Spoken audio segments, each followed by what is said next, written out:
The harmonica slipped from his frozen fingers and hit the concrete with a sound like a dying breath. Behind the Pinewood truck stop, an 80-year-old man was turning blue, his body curled against a trash can like garbage waiting to be collected. Henry Dawson had taught music to 10,000 children. He had survived Korea. He had buried the love of his life. And now, on the coldest night of the year, a pastor had thrown him out to die, because dead men don't ask questions about missing money. In the next 8 minutes, a biker named Ghost would have to keep Henry's heart beating. But what 180 Hell's Angels did next would expose a killer hiding behind a cross and bring an entire town to its knees. This is Henry's story. Subscribe now if you believe forgotten elders deserve to be seen. Comment your city. And whatever you do, don't look away. The harmonica notes were so faint that Ghost almost missed them. He had pulled into the Pinewood truck stop outside Cedar Falls, Minnesota, for one reason only. Coffee. Black. Hot. Something to push back against the 2 a.m. cold that had seeped through his leather jacket for the past 100 miles. The neon sign buzzed and flickered. Open 24 hours. Like a promise the world still had warm places left. Ghost killed the engine and sat for a moment, letting the silence settle. January in Minnesota didn't whisper. It bit. The wind came down from Canada like it had a personal grudge, and tonight it carried something else. A sound. Thin. Reedy. Almost like a bird dying. He tilted his head and listened harder. There it was again. 3 notes. Pause. 3 more notes. The kind of melody that sounded like it was being played with frozen fingers. Ghost swung off his bike and followed the sound around the corner of the building, past the dumpsters, past the stack of broken pallets nobody had moved since last summer. And then he saw him. An old man, wedged between 2 industrial trash cans, like he was trying to disappear into the gap. Newspapers stuffed inside a coat that had stopped being warm years ago. A wool cap pulled down so low it almost covered his eyes. And those eyes, when they opened, were the pale blue of winter sky. The old man's lips had turned the color of a bruise. Ghost crouched down slowly, making himself smaller, less threatening. "Hey," he said. "Can you hear me?" The old man's mouth moved, but the cold had chewed the words into pieces. Ghost reached out and touched 2 fingers to the man's neck. The pulse was there. Slow. Slipping. Like a heartbeat that had started to forget why it should keep going. "I'm going to help you," Ghost said, "but I need you to stay with me. Can you do that?" The old man's hand moved. Slow. Trembling. He was holding something against his chest. A harmonica. Dented. Tarnished silver. The kind that had been played 10,000 times and loved every single one. Ghost didn't ask about it. Not yet. He shrugged off his riding jacket, wrapped it around the old man's shoulders, and slid one arm under his back. The old man weighed nothing. That was the thing that hit Ghost first. 80 years of life, and the man weighed nothing at all. "I've got you," Ghost said. "We're going inside. 60 seconds. That's all I need." He lifted the old man and carried him toward the front of the building. The automatic doors slid open with a cheerful chime that felt like a lie. Warm air hit them both. The old man shuddered so hard his teeth chattered. Inside, the truck stop smelled like burnt coffee and floor cleaner. A woman behind the counter looked up from her phone, saw Ghost's Hell's Angels patch, and her face went through 3 expressions in 2 seconds. Surprise, fear, confusion. "Call 911, Ghost said. "Tell them hypothermia. Tell them he's elderly. Tell them we don't have much time." The woman didn't move. I don't know if I should."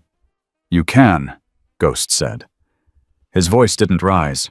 It got quieter, more certain. "And you will." Something in his tone cut through her hesitation. She grabbed the phone. Ghost lowered the old man onto a bench near the space heaters. He pulled a silver emergency blanket from his saddlebag, the kind every rider carried for emergencies, and wrapped it around the old man's body. "What's your name?" Ghost asked. The old man's eyes focused. Slowly, like he was swimming up from somewhere deep. "Henry," he whispered. "Henry Dawson." "Henry, I'm Ghost. I'm going to stay with you, but I need you to keep talking. Can you do that?" Henry's hand tightened around the harmonica. His fingers were white at the tips, darkening toward the knuckles, the early signs of frostbite. "She gave it to me," Henry whispered. "Who did?" "Elizabeth." A ghost of a smile crossed his cracked lips. "My wife, 52 years.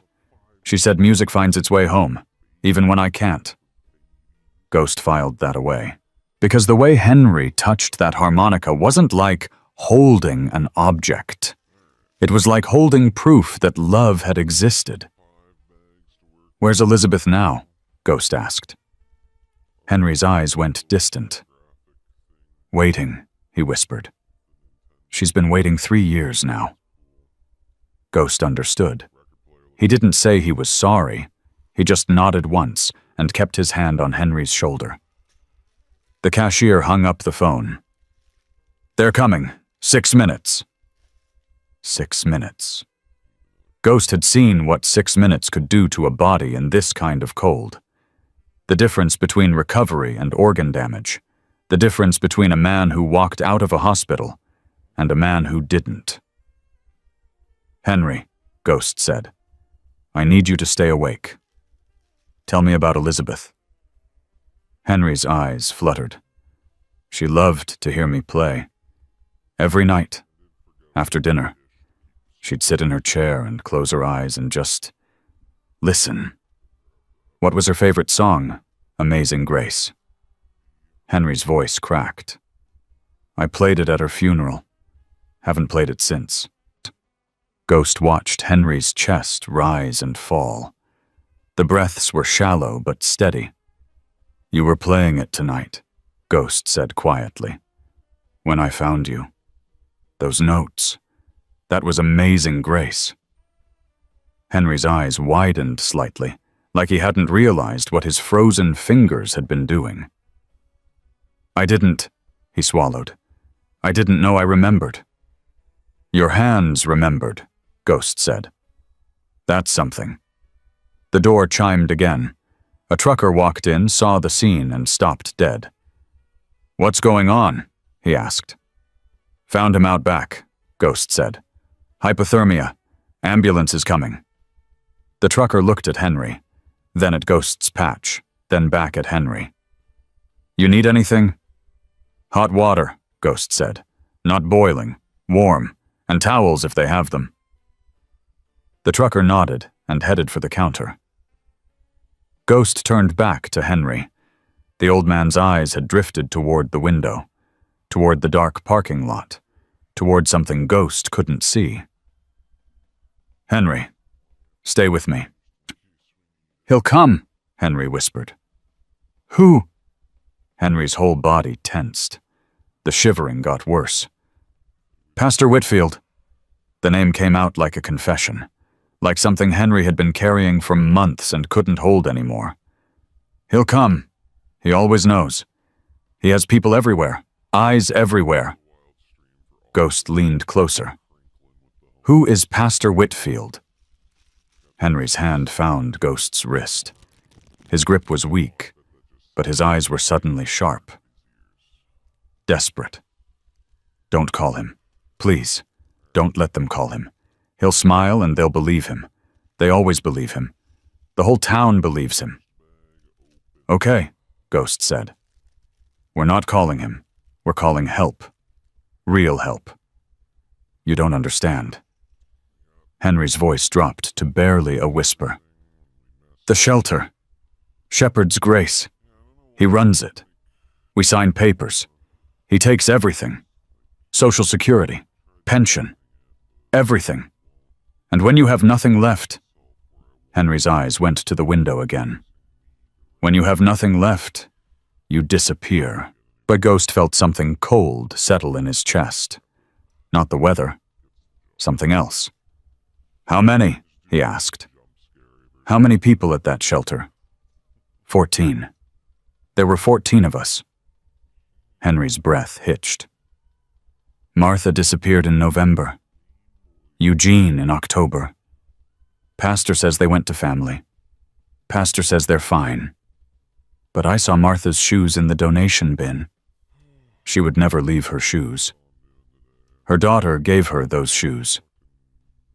The trucker came back with warm towels. Ghost wrapped them around Henry's hands and feet. Careful, methodical. How long have you been at that shelter? 11 months, since I lost the apartment. Since I couldn't... Henry's eyes filled with tears. I taught music for 41 years. 41 years. And I ended up signing my life away to a man with a smile. The door chimed again. 2 EMTs rushed in a woman with gray hair and a young man carrying equipment. The woman knelt beside Henry and pressed a thermometer under his tongue.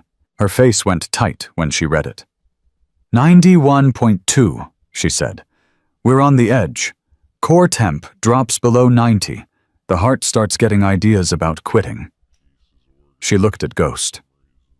How long was he out there? Don't know. Found him 10 minutes ago. You might have just saved his life. She turned to her partner. Let's get him on the stretcher. Warming blankets. IV access if we can get it. They lifted Henry carefully. The old man's hand shot out and grabbed Ghost's sleeve. Don't leave, Henry whispered. Please, you're the first person who stopped. In 11 months, you're the first one. Ghost put his hand over Henry's. I'm not going anywhere. The EMT looked at Ghost, then at the patch, then made a decision. You can ride with us. Back of the ambulance. Keep him talking. They loaded Henry into the ambulance. Ghost climbed in and sat on the bench beside the stretcher. The doors slammed shut. The siren started. In the red light of the ambulance interior, Henry looked even more fragile. Like paper. Like something that would tear if you held it wrong. You said people disappear, Ghost said. Tell me more. Henry's eyes stayed closed, but his voice kept going. Like now that he'd started, he couldn't stop. There's a calendar in Pastor Whitfield's office. He marks it. When someone's family stops calling, when their bank account runs low, when they start asking questions. Henry's breath shuddered. He circles dates, and then people are gone. Gone where? I don't know. Henry's voice broke. I don't know, but I know what he said to me last week, when I asked about Eugene. What did he say? Henry opened his eyes. They were wet and haunted. He said, Old soldiers don't last long in the cold, Henry. Saves me paperwork. He laughed, like it was a joke, like my life was a joke. Ghost's hands curled into fists at his sides. And then he told me I'd been making trouble, asking too many questions. He said maybe I needed some fresh air, some time to think. He put you outside. He had 2 men take me. At night, after everyone was asleep. They drove me to that parking lot and left me there, with nothing. Not even my coat. Henry touched the harmonica. I hid this. Under my shirt. It's all I have left of her. The ambulance took a turn. The siren wailed. Ghost pulled out his phone and dialed a number he knew by heart. The line picked up on the second ring. "Deacon, it's Ghost. I need you to listen carefully." "What's happening?" The voice on the other end was calm, steady. The voice of a man who had handled crisis before. "I've got an 80-year-old man. Found him freezing behind a truck stop. He's got a story about a pastor running a shelter, taking money, making people disappear. And I believe him." A pause. Then, "Where are you?" "En route to St. Mary's Hospital, Cedar Falls." "What do you need?" Ghost looked at Henry. At the thin chest rising and falling, at the harmonica clutched like a lifeline. "I need every brother within 200 miles at that hospital. By sunrise. We're going to do this right. Paper, not punches. But I need witnesses. A lot of them. Say no more. We're coming." Ghost ended the call. Henry was watching him. "Who was that?" "Family," Ghost said. "And they're going to help make sure what happened to you doesn't happen to anyone else." Henry's lip trembled. "Why, you don't know me. Nobody knows me anymore. I'm just an old man who got thrown away." Ghost leaned forward. His voice was low and certain. "Henry, I spent 6 years in Vietnam watching men die for each other. Men they'd known for weeks. Men they'd known for days. You know what I learned? You don't have to know someone to know they matter. You just have to see them. Really see them." He put his hand on Henry's shoulder. "I see you, Henry. And tomorrow a lot of other people are going to see you too." The ambulance pulled into the hospital bay. The doors flew open. Medical staff surrounded the stretcher. Ghost climbed out and watched them wheel Henry inside. He stood in the cold for a moment, breath fogging, mind racing. Somewhere in Cedar Falls, a pastor was sleeping soundly in a warm bed, confident that another loose end had been tied up. Another problem had frozen to death behind a truck stop. But Henry Dawson wasn't dead, and by sunrise, 180 Hell's Angels would make sure everyone knew his name. Ghost walked through the automatic doors into the hospital. The warmth hit him, but he didn't feel it. He felt something else entirely. The hunt had begun. Inside the emergency room, the chaos was controlled, but intense. Nurses moved with purpose. Machines beeped their patient rhythms. Somewhere behind a curtain, Henry Dawson was fighting for his life, 1 degree at a time. Ghost found a chair in the waiting area and sat down. He didn't close his eyes. He watched the door. 20 minutes later, a doctor emerged. Young. Tired. The kind of tired that came from seeing too much and sleeping too little. "You came in with Mr. Dawson." Ghost stood. "Yeah. I'm Dr. Marcus Webb. Are you family? I'm the one who found him." Dr. Webb nodded slowly. "You got him here with maybe minutes to spare. Another 20 minutes in that cold." He didn't finish the sentence. He didn't have to. "How is he?" "Stable for now. We're doing active warming. His core temperature is coming up, but slowly. The next few hours will tell us more." Dr. Webb paused. "Can I ask you something?" "Go ahead." The initial assessment showed signs consistent with chronic malnutrition, old bruising on his wrists, pressure sores that suggest he's been sleeping on hard surfaces for extended periods. The doctor's eyes were sharp. "This isn't just exposure. This is neglect. Systematic neglect." Ghost felt his jaw tighten. "He told me some things in the ambulance." "What kind of things?" "Things you're going to want to hear. Things that involve a lot of people who should have done something and didn't." Dr. Webb's expression shifted. "I'm going to make some calls. Social services. Law enforcement. This needs to be documented properly." "I was hoping you'd say that." "And," Dr. Webb hesitated, "the patch. Your Hell's Angels." "That's right. Should I be concerned about how this situation gets handled?" Ghost looked the doctor directly in the eyes. "We're going to handle this by the book. Every form, every procedure, every piece of paper that exists. Because a man like the one who did this, he's beaten the system before. Probably more than once. The only way to stop him is to make the system work the way it's supposed to work." Dr. Webb studied him for a long moment, then nodded. "I'll need a statement from you. Everything he told you. You'll have it. And I'm going to recommend a psychiatric evaluation. Not because I doubt him, but because we need his testimony on record from a clinical perspective." "Smart." Dr. Webb turned to go, then stopped. "Mr. Ghost. Just Ghost. Ghost. In 30 years of emergency medicine, I've learned to read people pretty quickly. You saved that man's life tonight. Not just by finding him, by listening to him. A lot of people don't listen to the elderly. They assume confusion, dementia, stories that don't add up." He paused. "You listened." "Someone had to." Dr. Webb nodded once and disappeared behind the curtain. Ghost sat back down, pulled out his phone, started making notes of everything Henry had told him while it was fresh. Pastor Raymond Whitfield, Shepherd's Grace Ministry, 14 residents, money taken, people disappearing, a calendar with circled dates. His phone buzzed. A text from Deacon. "First wave mobilizing. ETA 90 minutes.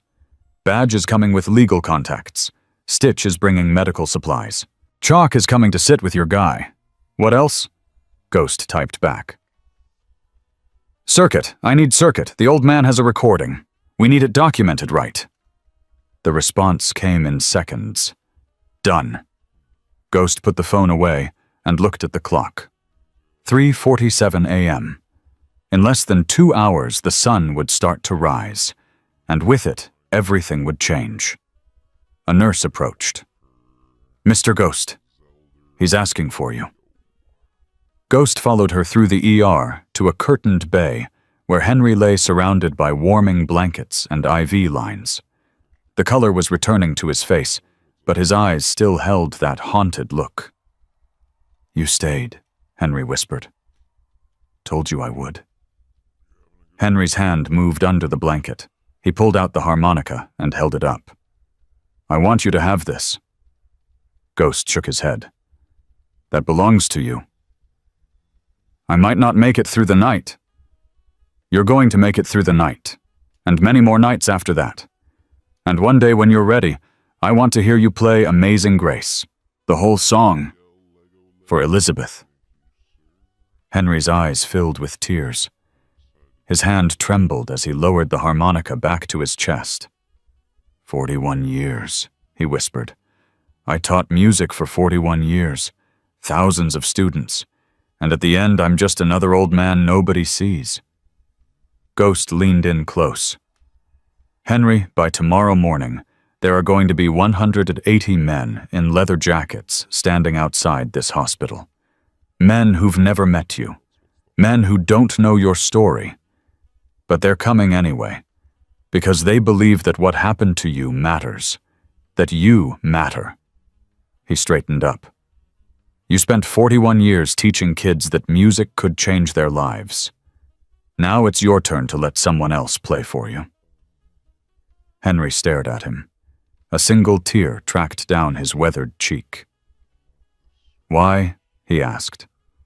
"Why would strangers do that for me?"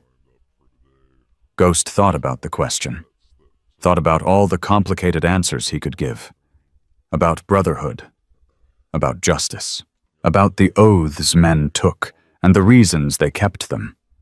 But in the end, he gave the simple answer. "Because you matter, Henry, and it's about damn time someone showed you." The curtain rustled. A nurse poked her head in.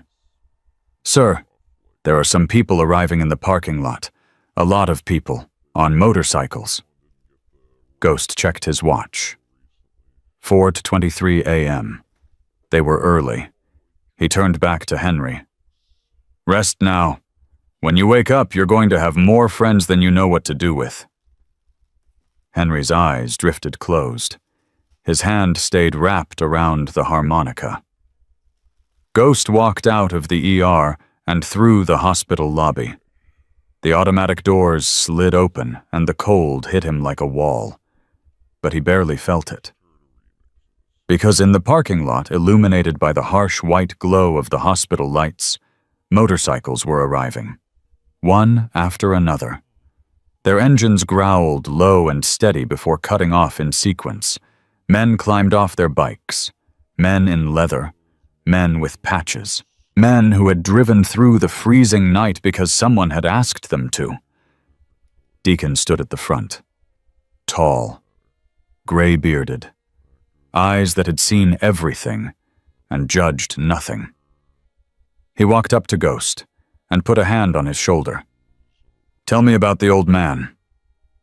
Ghost looked back at the hospital, at the building where Henry Dawson was fighting for his life. "He's a music teacher, Korean War veteran, lost his wife 3 years ago, lost everything else 11 months ago, and a pastor who runs a shelter threw him out in the cold to die because he asked too many questions." Deacon's jaw tightened. How bad? Bad. There might be others. People who disappeared. People nobody looked for. Deacon nodded slowly. "Then we do this right. Evidence. Procedures. Paper. That's the plan." "Good." Deacon turned to address the men gathering behind him. His voice carried without shouting. "Brothers, we're here for one reason. An 80-year-old man was left to freeze to death. He survived, and now he's going to tell his story. Our job is to make sure that story gets heard. No intimidation. No vigilante justice. We're here as witnesses, as support, as proof that this community will not look away."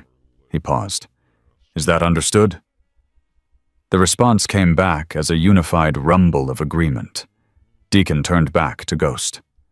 "Badge will be here in an hour with everything we need to start building the case. Until then, we hold the line." Ghost nodded. He looked at the assembled bikers, counted them quickly. 47 already, with more arriving by the minute. By sunrise, there would be 180. And by sunset, a pastor who had built his career on smiles and handshakes was going to learn that not everyone could be fooled.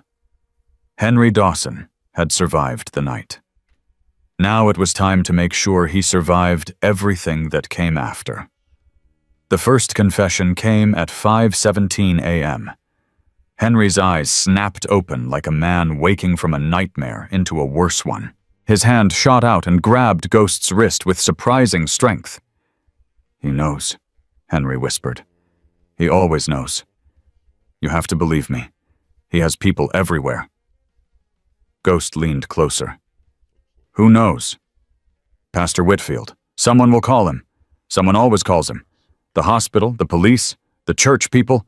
He has this town wrapped around his finger." Dr. Webb pulled back the curtain and stepped in. His face had changed in the past hour, harder now, more focused.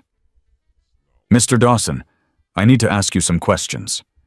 Are you able to talk?" Henry looked at Ghost. Ghost nodded once.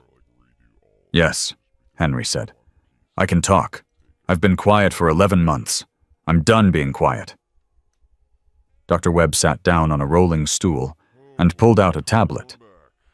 "Tell me about Shepherd's Grace Ministry." Henry closed his eyes for a moment. When he opened them, they were clearer than Ghost had seen them yet.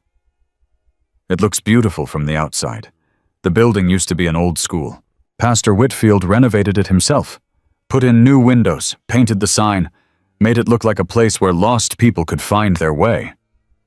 And inside is different." Henry's voice dropped. "There are 14 of us.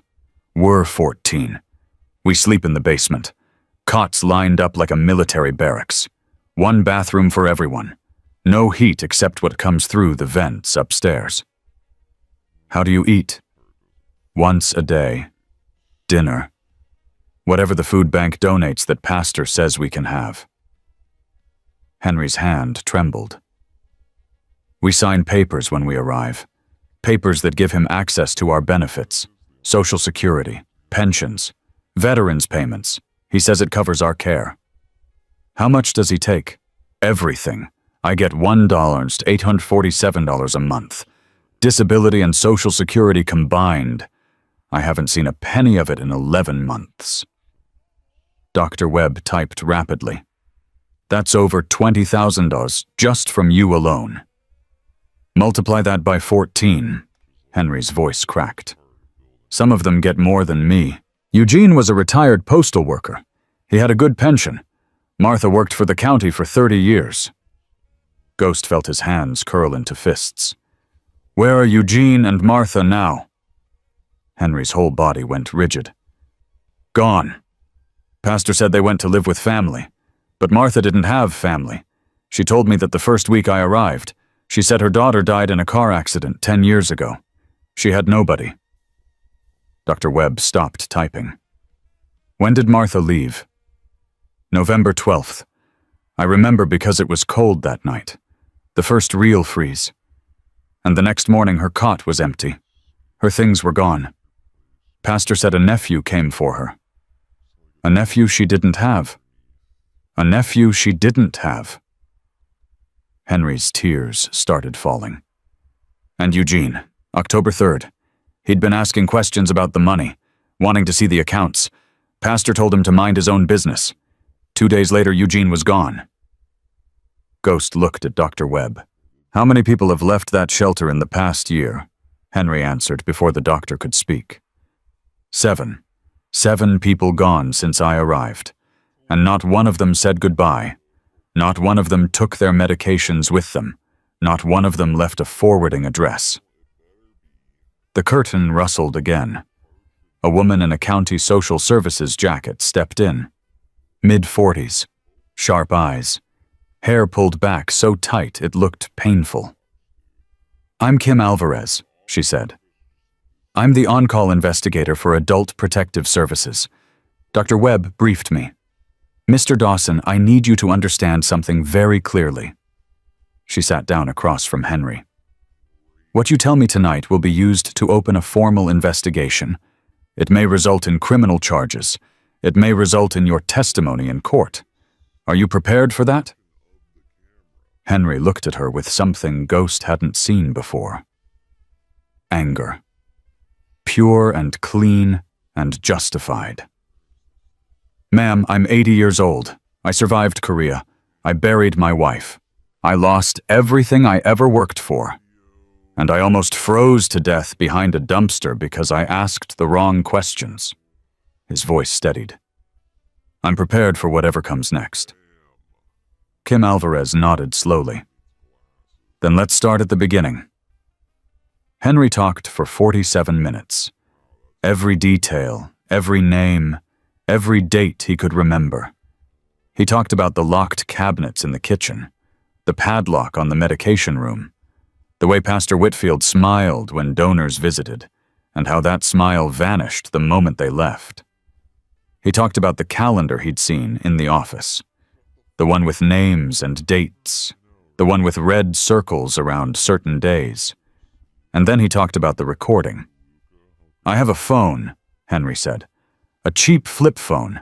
I hid it under my mattress for 3 months, and I recorded him. Kim Alvarez went still. Recorded who? Pastor Whitfield, 2 weeks ago. He came to the basement after lights out. He was talking to someone on his phone. I don't know who. But I heard what he said. Ghost leaned forward. What did he say? Henry reached under his hospital gown. His hand shook as he pulled out a small flip phone with a cracked screen. He said, "The old soldier is asking too many questions, same as Eugene. We both know how that ended." Henry's voice broke. And then he laughed. He laughed and said, "Old soldiers don't last long in the cold. Saves me paperwork." The room went silent. Kim Alvarez reached for the phone, then stopped herself. "We need to document this properly. Chain of custody. Witnesses. I know someone, Ghost said. He'll be here within the hour. He handles evidence. Who? His name is Circuit. He's done this before. Kim Alvarez studied Ghost for a long moment. You realize this is going to get complicated. Pastor Whitfield is well connected in this community. He sits on 3 boards. He's funded the Veterans Memorial. He has relationships with law enforcement. I know. And you still want to do this by the book? Ghost looked at Henry. At the old man who had taught music for 41 years. At the veteran who had served his country and been thrown away like garbage. By the book is the only way it sticks, Ghost said. Paper beats smiles. Every time. The doors to the waiting room opened at 6:23 a.m. Chalk came in first. 64 years old. Retired school counselor. Eyes that could see through any lie a kid had ever told.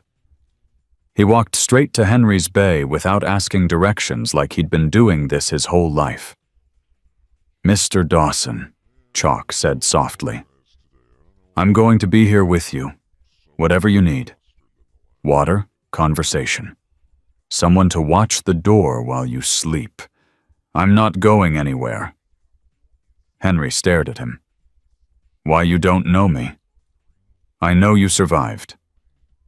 Chalk pulled up a chair. That tells me everything I need to know.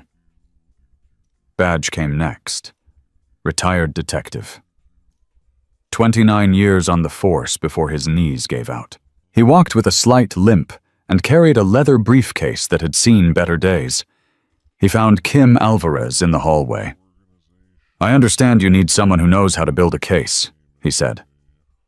Kim sized him up. You're with them, the bikers? I'm with Justice. The patch is just how I get around. What's your experience? Homicide, financial crimes, elder abuse. I've testified in 63 trials, 161 of them. Kim's eyebrows rose. And the 2 you lost. Technicalities. Someone didn't follow procedure. I learned from that. Badge opened his briefcase. I brought templates, interview protocols, evidence logs, chain of custody forms, whatever you need. You came prepared. Ma'am, when Ghost calls at 3 a.m. and says an 80-year-old man was left to die, I don't show up empty-handed. Stitch arrived at 6:41 a.m. Former Navy corpsman. Hands that had stitched wounds under fire, and hands that had held dying men in their final moments. He found Dr. Webb at the nurse's station. I'm told you're treating frostbite and malnutrition, Stitch said. I can help with aftercare protocols, wound care, nutritional rehabilitation, whatever gets him back on his feet faster. Dr. Webb looked at the patch, then at Stitch's hands. Steady. Capable. You have medical training. 18 years, 8 of them in combat zones. Then yes, I'd appreciate the help. Circuit was the last to arrive. 28 years old. Sharp features. The kind of mind that saw patterns in chaos. He found Ghost outside Henry's room. Where's the phone? With the patient. He hasn't let go of it. Good. Better that way. Shows continuous possession.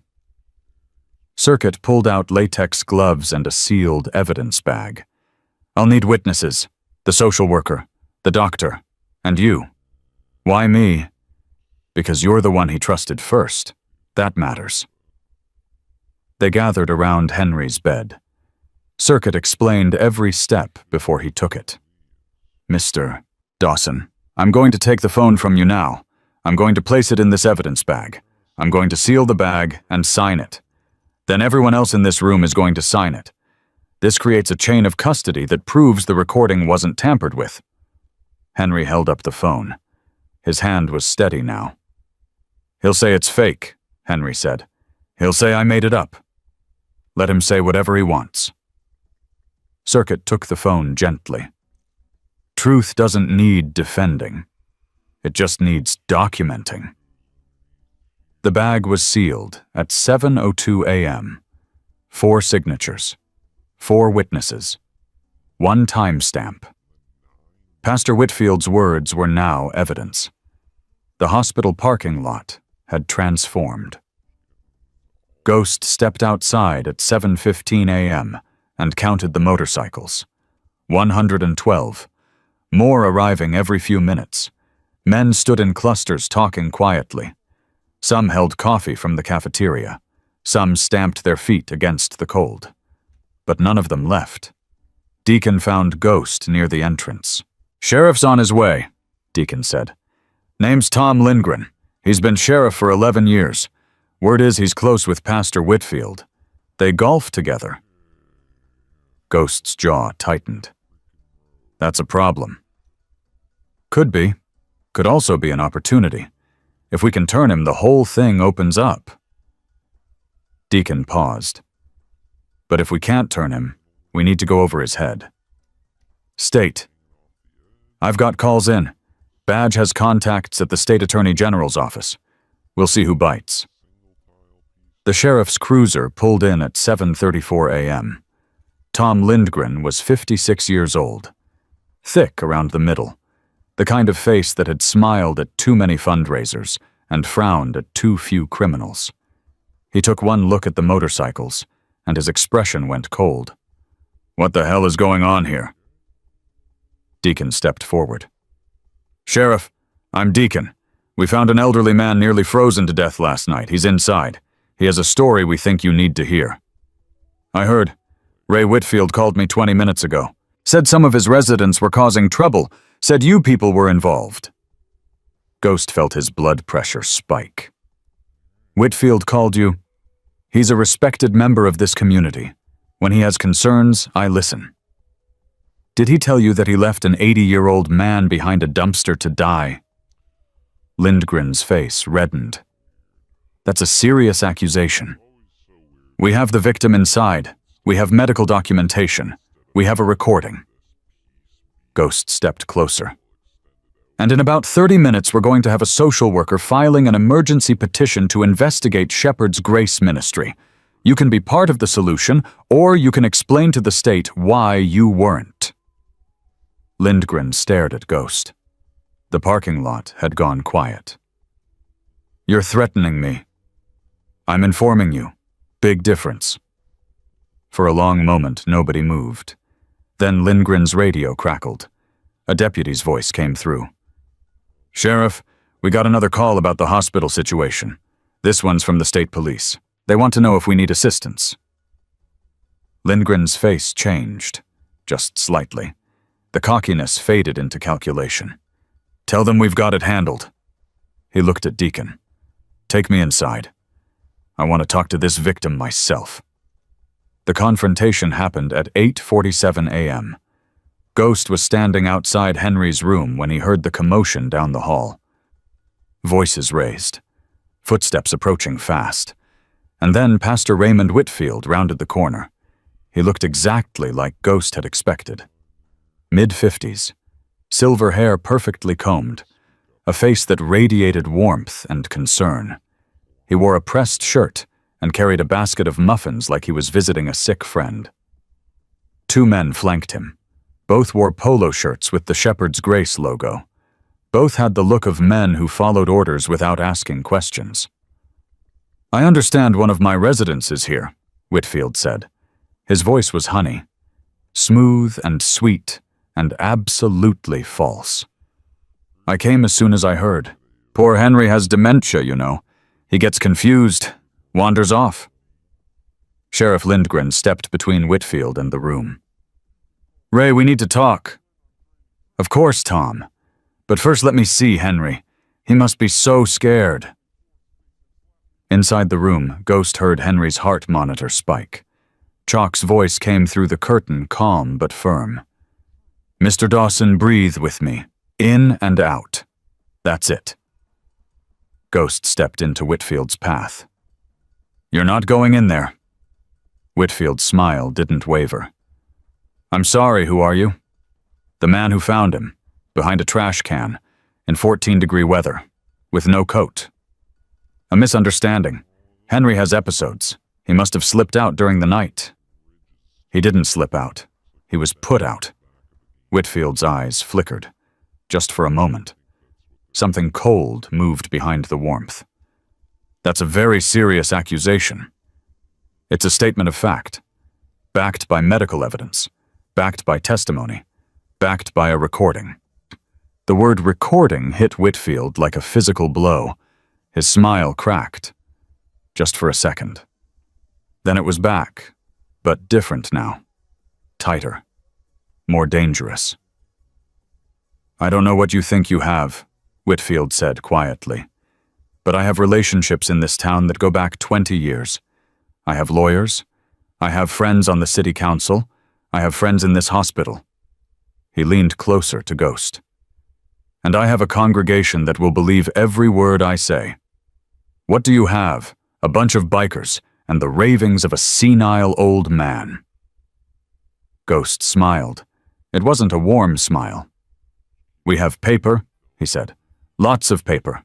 And paper beats smiles, every single time." Kim Alvarez appeared at the end of the hall. She walked toward them with a document in her hand. "Pastor Raymond Whitfield?" Whitfield turned on his charm. "Yes, ma'am. I'm here to help however I can. I'm serving you with an emergency protective order. You are not to approach contact or communicate with Henry Dawson directly or through any third party. Violation of this order is a criminal offense." Whitfield's mask shattered. "You can't do this. He's under my care. I'm responsible for him." "That responsibility is suspended pending investigation." Kim Alvarez's voice was ice. "I'm also informing you that Adult Protective Services will be conducting an immediate inspection of Shepherd's Grace Ministry. All residents, all records, all financial documents. This is harassment. Tom, you know me. Tell her." Sheriff Lindgren looked at Whitfield, then at the document in Kim's hand, then at the growing crowd of bikers visible through the hospital windows. "Ray," he said slowly, "I think you need to cooperate. Cooperate, I've given 20 years to this community. Then you've got nothing to hide." Lindgren stepped back. "Let them do their job." Whitfield's face went through a rapid transformation. Disbelief, anger, and then something else, something Ghost recognized. Fear. The cornered animal look. "This isn't over," Whitfield said. He pointed at Ghost. "You think you're helping that old man? You're making things worse. For everyone." He turned and walked away. His two men followed. Ghost watched them go. "That sounded like a threat," Badge said quietly. "It was." Ghost turned back toward Henry's room. "Which is why we don't let him out of our sight. Any of them." Inside the room, Henry was crying. Not from fear this time, from something else. "He came," Henry whispered. "He actually came, and they stopped him. They actually stopped him." Chalk held his hand. "They did, Mr. Dawson. They did." Henry looked up at Ghost, standing in the doorway. "I thought..." His voice broke. "I thought I was going to die and nobody would ever know the truth. Nobody would ever know what he did." Ghost walked to the bed and crouched down so he was eye level with Henry. "People are going to know," he said. "Everyone is going to know, I promise you that." Henry's hand found Ghost's arm. "There are others," he whispered. "Still inside, still trapped. Clara, Margaret, Walter. They're all still there. And they don't know you're coming." Ghost looked at Badge, then at Kim Alvarez. "How fast can you get that inspection done?" Kim checked her watch. "I'm assembling a team now. We move in 2 hours." "Make it 1. Ghost stood. "Because if Whitfield is smart, he's already making phone calls. He's already destroying evidence. He's already coaching the residents on what to say." We need more than testimony, Badge said. We need records, financial records. Circuit stepped forward. I can help with that. If they've been doing electronic transfers, there's a trail. Banks keep everything. That requires warrants, Kim said. Then let's get warrants. Badge pulled out his phone. I know a judge. She doesn't golf with pastors. The clock on the wall read 9:12 a.m. In less than 2 hours, 180 Hell's Angels would form a convoy to Shepherd's Grace Ministry.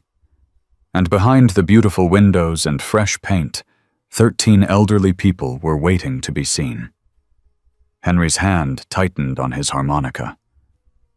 Tell them I'm sorry, he whispered. Tell them I didn't mean to leave. Tell them help is coming. Ghost put his hand on Henry's shoulder. You're not going to have to tell them anything, because you're going to be there when we bring them out. They're going to see your face, and they're going to know that you didn't give up on them. Henry's tears fell faster, but for the first time in 11 months, they weren't tears of despair. They were tears of hope. The convoy rolled out at 10:47 a.m. Ghost rode at the front with Deacon, their engines cutting through the cold morning air. Behind them, 180 motorcycles formed a disciplined line that stretched back nearly half a mile.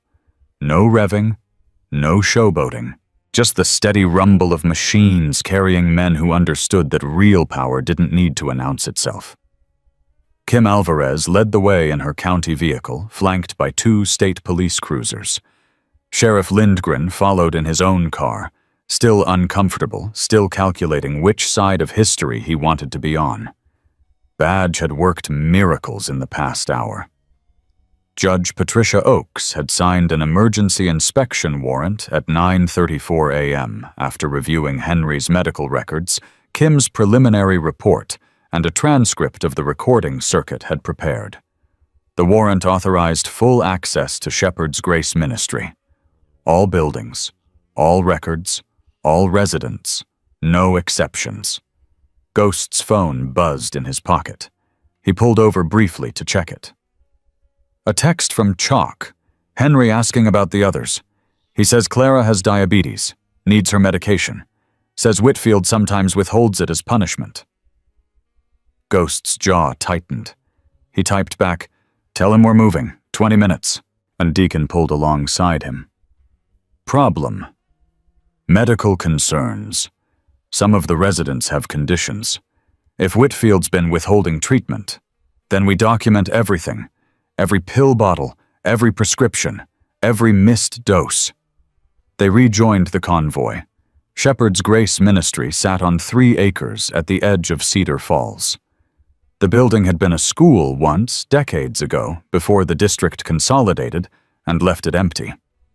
Whitfield had purchased it at auction and transformed it into what he called a haven for the forgotten. The sign out front was freshly painted. Shepherd's Grace Ministry, where every soul finds home. Ghost read those words and felt his stomach turn. Kim Alvarez's vehicle stopped at the main entrance. The state police cruisers flanked her. The motorcycles filled the parking lot in neat rows, engines cutting off one by one until the silence felt heavy. Ghost dismounted and walked to Kim's window. How do you want to do this? By the book. I go in first with the warrant. State police secure the building. Your people stay outside unless I need witnesses. And if Whitfield resists, Kim's eyes hardened. He won't. He's too smart for that. He'll cooperate completely, smile the whole time, and pray we don't find what we're looking for. She stepped out of the car and approached the front door. Ghost watched from 20 feet away. Badge stood beside him. Circuit had his camera ready, documenting everything. Kim knocked 3 times. The door opened almost immediately. A young woman in a Shepherd's Grace polo shirt stood there, her face carefully neutral. Can I help you? I'm Kim Alvarez from Adult Protective Services. I have a warrant to inspect this facility and interview all residents. The young woman's composure cracked slightly. Pastor Whitfield isn't here right now. I don't need Pastor Whitfield. I need access. This warrant is effective immediately. A man appeared behind the young woman, one of the men Ghost had seen at the hospital. Bigger up close. Shoulders like a linebacker. Ma'am, we can't just let people in without Pastor's approval. One of the state troopers stepped forward. This isn't a request. It's a legal order. You can step aside voluntarily or we can remove you. Your choice. The big man looked at the trooper. Then at the 180 bikers standing in the parking lot. Then at Badge, who was quietly taking notes. He stepped aside. Kim entered first. The troopers followed. Ghost stayed at the threshold watching. The main floor looked exactly like Whitfield's marketing materials promised. Clean, warm, comfortable furniture, inspirational posters on the walls. But Kim didn't stop there. "Where are the residents?" she asked. The young woman hesitated. "Downstairs, in the residential area." "Show me." They descended a narrow staircase. Ghost followed at a distance close enough to hear far enough to stay out of the official record. The smell hit him first. Mildew, urine, something sour and unwashed. The smell of people who hadn't been properly cared for in months. The basement was nothing like the floor above. 13 cots lined the walls, each one barely wide enough for a body. Thin blankets, thinner pillows, no privacy, no dignity. 13 elderly people looked up as Kim entered.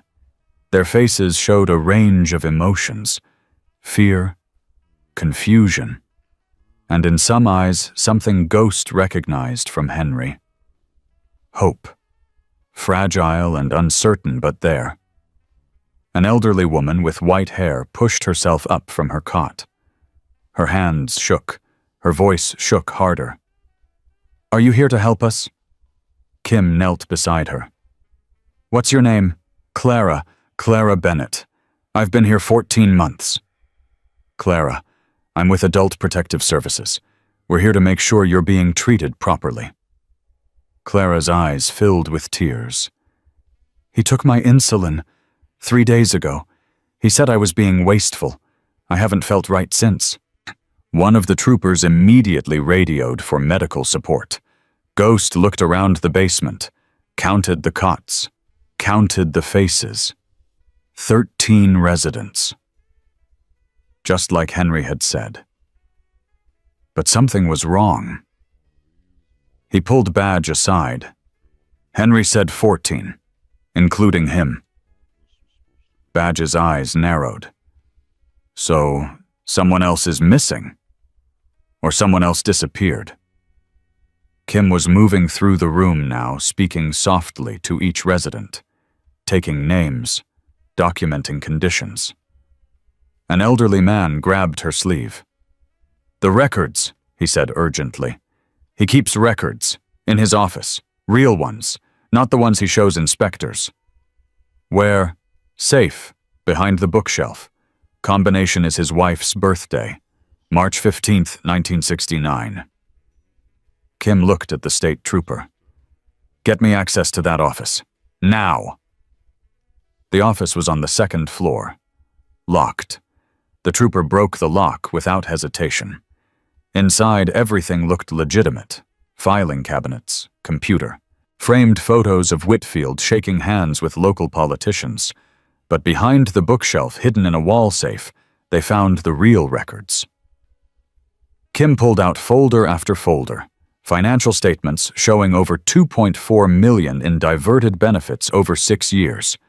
Medical records with notes like, "Medication reduced to cut costs," and "Resident complained, privileges revoked." And a calendar. Ghost looked at it over Kim's shoulder. Names written in neat handwriting. Dates circled in red. Henry Dawson. January 4th. Circled. Eugene Mitchell. October 3rd. Crossed out. Martha Simmons. November 12th. crossed out. 7 names total, all crossed out, all with dates from the past year.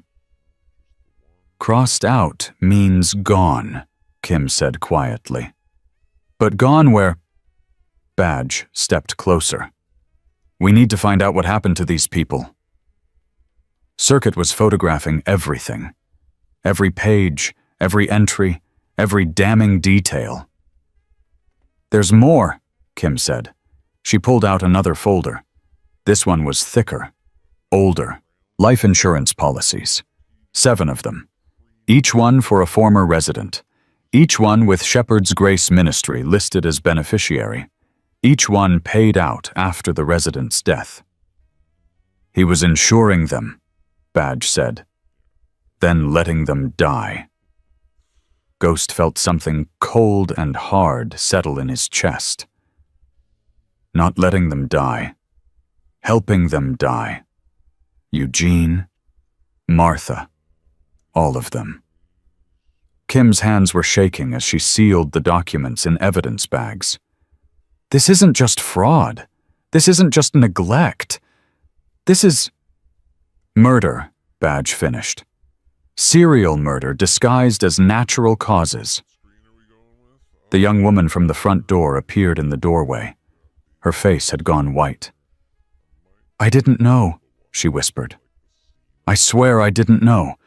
He told us they went to family. He told us they were happy. Ghost looked at her. Where's Whitfield now? I don't know. He left right after you called this morning. He took some boxes from his office. I thought he was just organizing files. He's running, Badge said. He knows we found it. Ghost was already moving toward the stairs. His phone was in his hand before he hit the first floor. Deacon, Whitfield's on the run.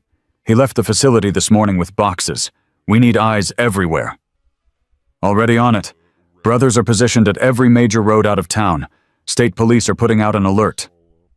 He's had 2 hours. He could be anywhere. He's not anywhere. He's desperate. Desperate people make mistakes.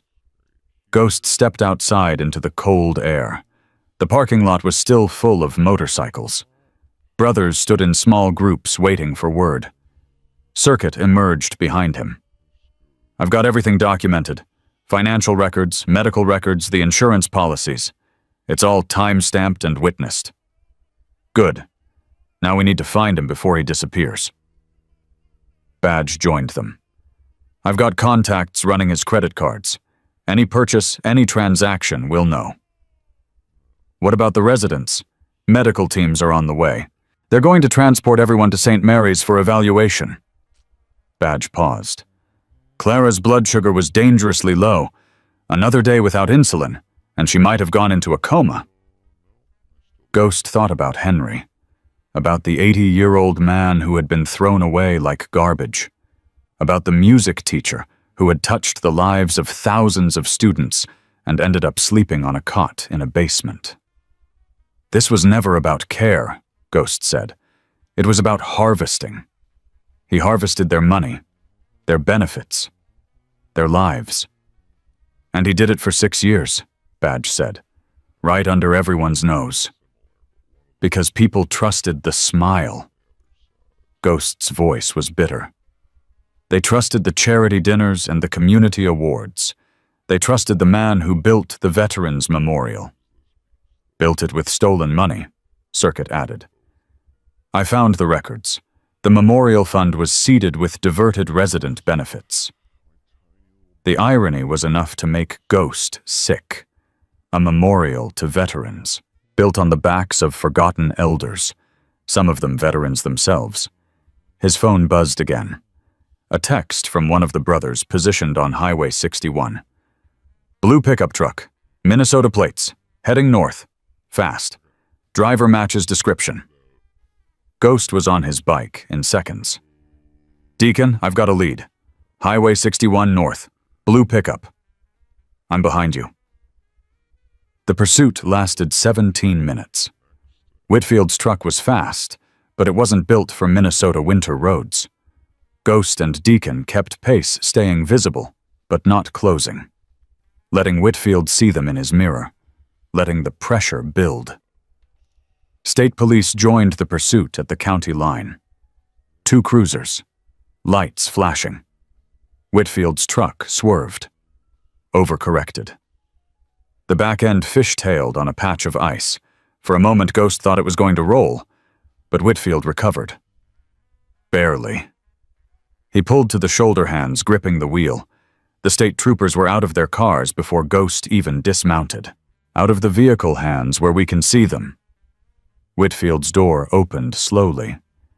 He stepped out into the cold, his silver hair disheveled. For the first time, his perfect mask finally cracked. But even now, even with everything falling apart, he tried to smile. "Officers, this is a misunderstanding. I was just going to visit a colleague in Duluth." "Raymond Whitfield, you're under arrest for suspicion of fraud, elder abuse, and multiple counts of endangerment resulting in death." Whitfield's smile disappeared. "You don't understand. Those people needed me. I gave them a home when no one else would." Ghost walked closer, close enough to see the fear in Whitfield's eyes. "You gave them a prison," Ghost said. "You took their money. You took their dignity. And when they had nothing left to give you, took their lives." "That's not true. I cared for them." "You cared about their checks." Ghost's voice was steady, cold. "Eugene Mitchell, Martha Simmons, all the others. You let them die. Some of them you probably helped along." Whitfield's composure finally broke. "You can't prove anything. Those were natural deaths. Old people die. It happens. Old people don't die with life insurance policies taken out 3 months before their death." Badge said, stepping forward with the evidence bags. "Old people don't die right after their families stop calling. Old people don't die according to a calendar schedule." Whitfield's eyes went wide. "You went through my office. We had a warrant, and we found everything." The troopers cuffed Whitfield and guided him into the back of a cruiser.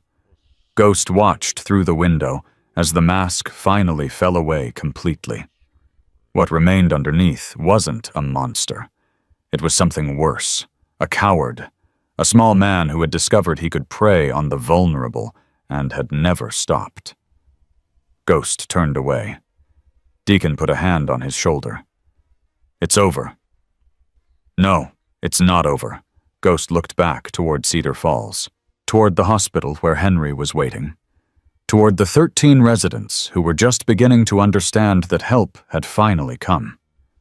"This is just the beginning.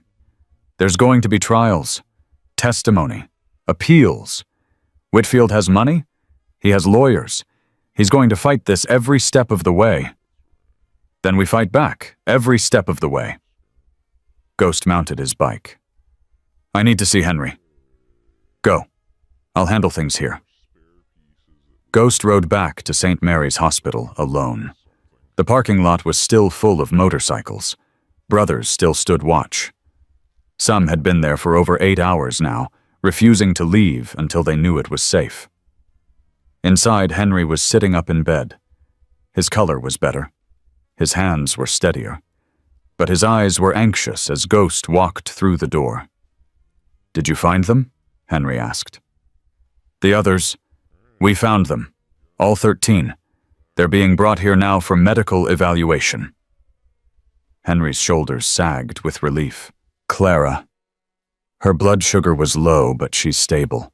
She's going to be okay." "And Whitfield?"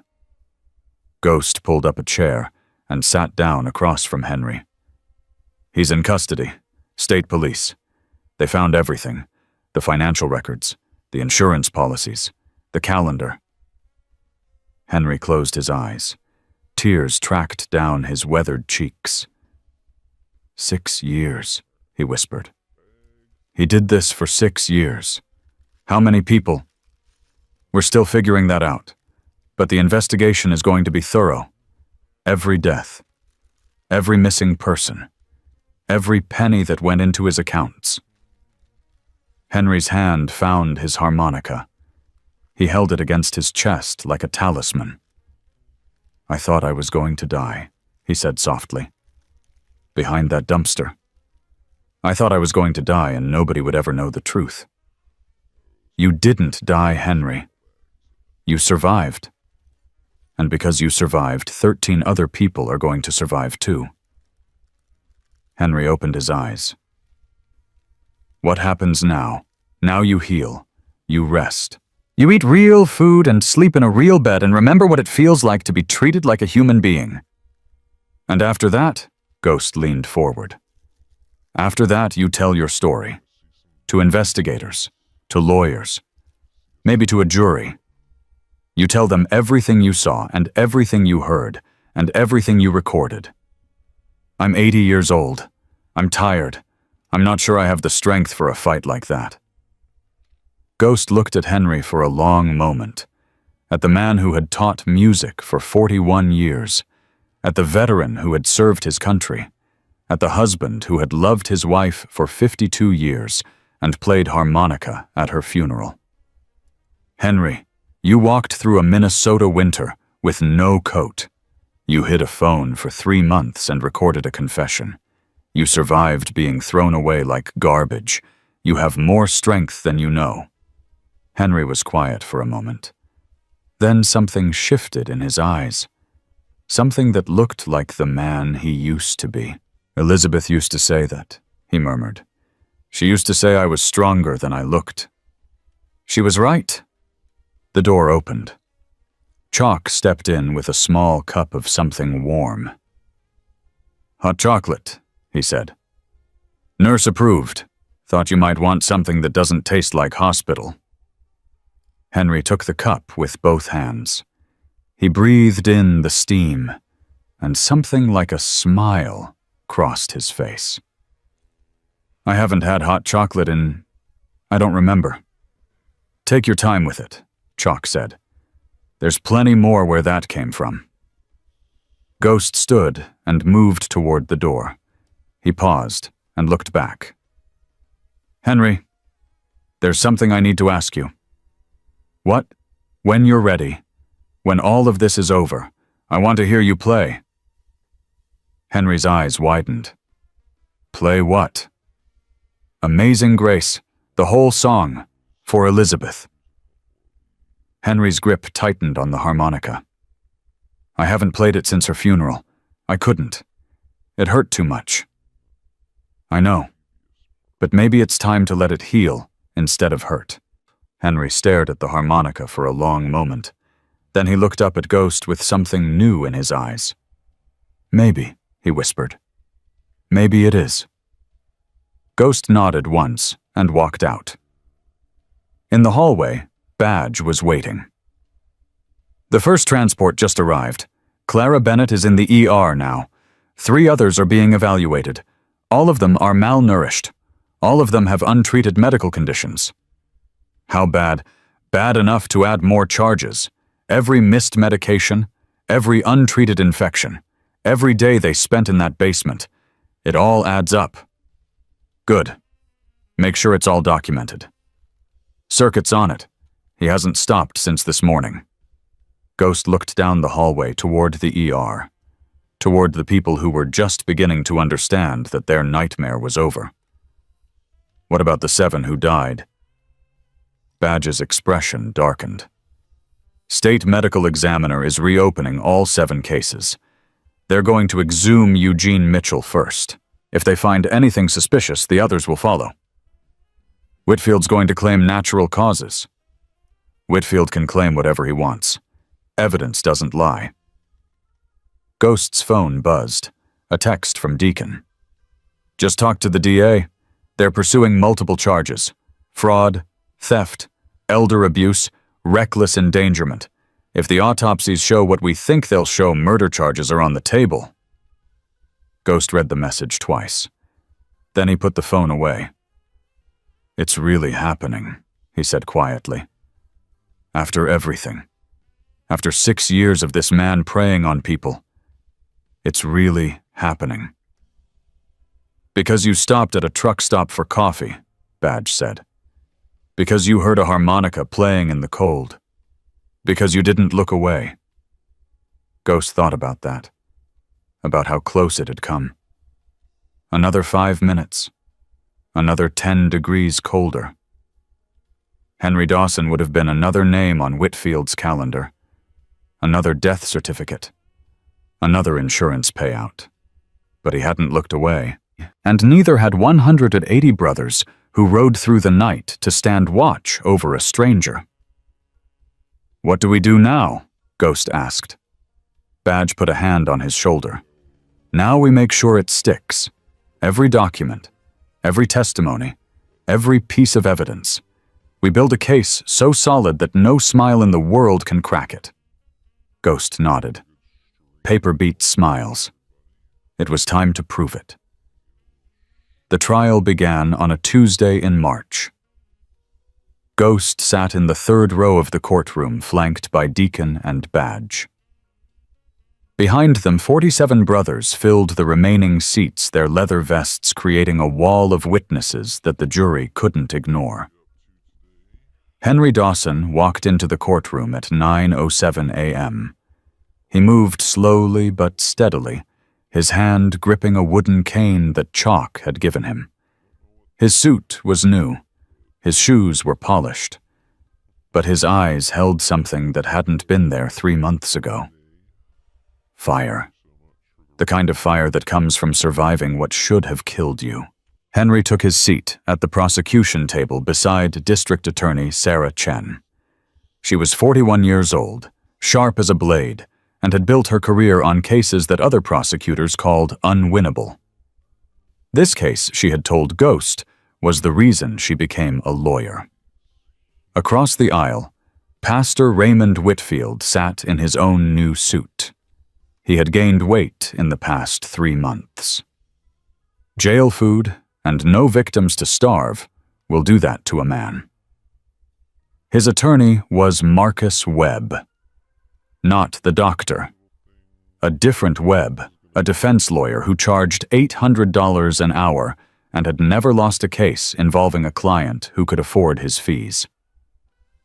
Judge Patricia Oakes entered at 9:15 a.m. "All rise." The courtroom stood. Ghost watched Whitfield stand too, his movements careful, his face arranged into an expression of wounded dignity. Still performing, even now. Judge Oakes sat and looked out at the packed courtroom.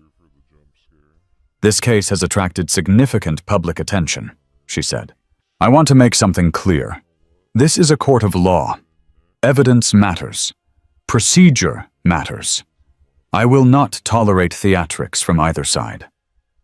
She turned to the prosecution. "Ms. Chen, your opening statement." Sarah Chen stood and walked toward the jury box. 12 faces. 6 women. 6 men. Average age somewhere around 55.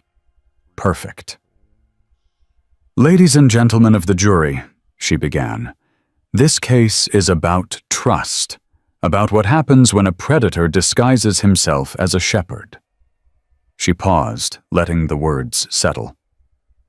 Raymond Whitfield created Shepherd's Grace Ministry with one purpose: not to help the vulnerable, not to provide shelter for the forgotten, but to harvest them, to take their money, their benefits, their dignity, and in 7 documented cases, their lives.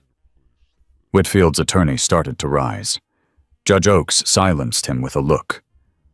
"Over the next 2 weeks, you will hear from survivors. Elderly men and women who signed away their freedom because they had no other choice. You will see financial records showing over $2.4 million in diverted benefits. You will see life insurance policies taken out on residents who died shortly after." Sarah Chen turned and pointed at Whitfield. "And you will hear the defendant's own voice recorded by one of his victims discussing how old soldiers don't last long in the cold." The courtroom rippled with murmurs. Judge Oakes gavelled for silence. "The defense will tell you this was a misunderstanding, that the defendant was a caring man overwhelmed by circumstances. that the deaths were natural, that the residents were confused. Sarah Chen walked closer to the jury box.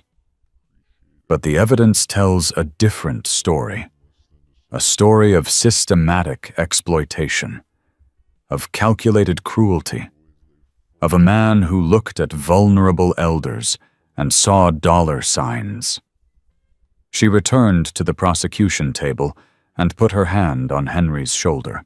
Henry Dawson survived because a stranger stopped at a truck stop and heard a harmonica playing in the cold. 13 others survived because Henry refused to stay silent. But 7 people are not here today. Eugene Mitchell, Martha Simmons, and 5 others whose names you will learn. They cannot speak for themselves. She turned back to the jury. So we will speak for them. The defense attorney's opening was exactly what Ghost expected. Compassion, misunderstanding, overreach. My client dedicated 20 years to helping people no one else would help, Marcus Webb said. The homeless, the abandoned, the forgotten. Did he make mistakes? Perhaps. But mistakes are not crimes. Imperfect care is not abuse. He paced in front of the jury. The prosecution wants you to believe Raymond Whitfield is a monster. But the truth is far more mundane. He is a man who tried to do good and was overwhelmed by the burden. The financial irregularities were bookkeeping errors, not theft. The deaths were natural consequences of caring for an elderly population. The recording is taken out of context. Ghost watched the jury. Some faces were skeptical. Others seemed uncertain. That was the danger. Whitfield's smile had worked for 6 years. It might work again if they weren't careful. The first witness was Clara Bennett. She walked to the stand with difficulty, her diabetes having done permanent damage to her legs during the months without proper insulin. But her voice was strong. "How long were you at Shepherd's Grace?" Sarah Chen asked. 14 months. "Can you describe your living conditions?" Clara's eyes went to Whitfield, then away. "We slept in the basement, on cots. 14 of us in one room, one bathroom. The food was... When there was food, it was whatever was cheapest. Canned goods, stale bread, sometimes nothing. Did you receive your medications regularly?" "No." Clara's voice cracked. "I'm diabetic. I need insulin." Pastor Whitfield kept all the medications locked up. He said it was for our safety. But sometimes he would withhold them. Why would he do that? Punishment. If we complained, if we asked questions, if we tried to call family. Marcus Webb objected. Speculation. Overruled. The witness is describing her direct experience. Clara continued. "I asked about my Social Security once.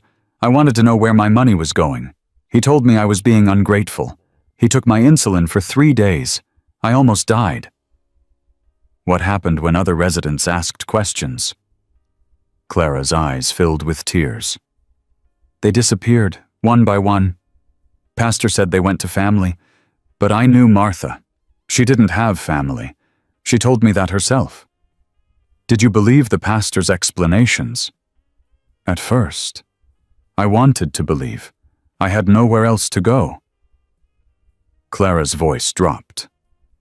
"But then I started watching, started listening, and I realized he was waiting for us to die." The second witness was Dr. Marcus Webb, the doctor, not the lawyer. "Dr. Webb, you treated Henry Dawson when he arrived at St. Mary's Hospital. Can you describe his condition?" "Severe hypothermia. Core body temperature of 91.2 degrees Fahrenheit. Signs of early frostbite on his fingers and toes. Chronic malnutrition. Dehydration.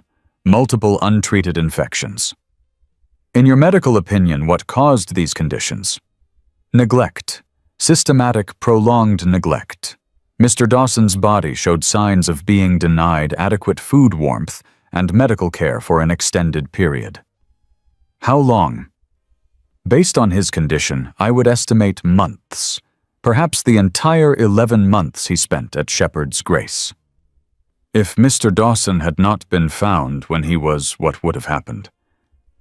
Dr. Webb's voice was flat, professional, but his eyes were angry.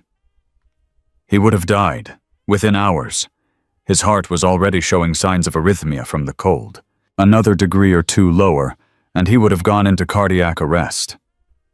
Thank you, Dr. Webb. The defense's cross-examination was brief.